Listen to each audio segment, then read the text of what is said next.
কিছু কিছু সুন্নাহ আছে যেই সুন্নাহ পালন করা আমাদের জন্য আবশ্যক কর্তব্য। কিছু কিছু সুন্নাহ আছে সেটা আমি চেষ্টা করব পালন করার, এমন কিছু বিষয় আছে কিনা আমি প্রথমে আপনার কাছে জানতে চাই। সুন্নাহ সবই পালনীয়, তবে গুরুত্বের দিক থেকে কোনটা খুব বেশি আছে, কোনটা হয়তো তার চেয়ে একটু কম আছে, কিন্তু সবগুলি সুন্নাহ, সবগুলি গুরুত্বপূর্ণ।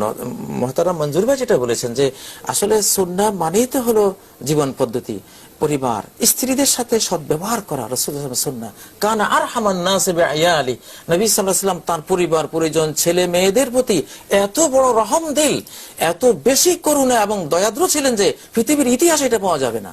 ঠিক সেটা সমাজের ক্ষেত্রে দেখেন, সমাজের ক্ষেত্রেও নবী সাল্লাল্লাহু আলাইহি ওয়াসাল্লাম তিনি কতটা দয়াদ্র ছিলেন। ইন্নাকা লা তাসিলুর রাহিমা, তার স্ত্রী, সহজে একজন স্ত্রী কিন্তু স্বামীকে প্রশংসা করে না, জি না, সহজে না। যে স্বামীর পক্ষে তার স্ত্রী একটা মানে বক্তব্য রাখে, বুঝতে হবে স্বামীটা অত্যন্ত মহৎ।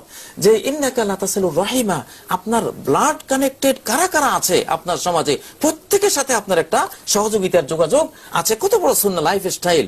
তারপরে ইন্নাকা লা তাসিলুর রাহিমা ওয়া তাহমিলুল কাল্লা, সমাজে কারা আছে পঙ্গু, কারা আছে অন্ধ, কারা আছে চলতে পারে না, দুস্থ, এদের সবার লিস্ট আপনার কাছে, এদের সবাইকে আপনি বহন করে চলেছেন। কত বড় সুন্নাহ। ওয়া তাকসিবুল মাদুম, কার চাকরি নাই, কে রুজি করতে পারে না, ব্যবসা বাণিজ্য নাই, আপনি নিজে ব্যবসা করে চাকরি করে রুজি করে তার ঘরে আপনি পৌঁছে দিয়ে আসেন। সুবহানাল্লাহ। অতাকরিদ দাইব, মেহমান আসলে আপনি তার মেহমান নওয়াজ। মূল কথা হলো অতইনু আলা নওয়াইবিল হককে, সত্য পথে আগত বাস্তব যত বিপদ আপদ মানুষের হয়, প্রত্যেকটা বিপদ আপদে আপনি মানুষের পাশে গিয়ে দাঁড়ান। এই যে সুন্নাহগুলি, তো একটা সমাজের ইট, যে ইটগুলো দিয়ে সমাজ নামক প্রাসাদটা নির্মাণ হবে, এই প্রত্যেক এক একটা সুন্নাহ হলো সেই প্রাসাদের এক একটা ইট। এখানে একটু আমি অ্যাড করতে চাচ্ছিলাম, সেটা হচ্ছে যে আসলে দুটো বিষয়। এক, সুন্নাহ কোনগুলো মানতে হবে, কোনগুলো মানাটা অপশনাল, এখানে দুটো বিষয়। সুন্নাহ যেটা মুহাদ্দিসিনরা বলেছেন অথবা যেটা ফুকাহারা জুরিস্টরা বলেছেন, এই সুন্নাহটা আসলে আমাদের কাছে একটা সোর্স অফ নলেজ, ফরজ।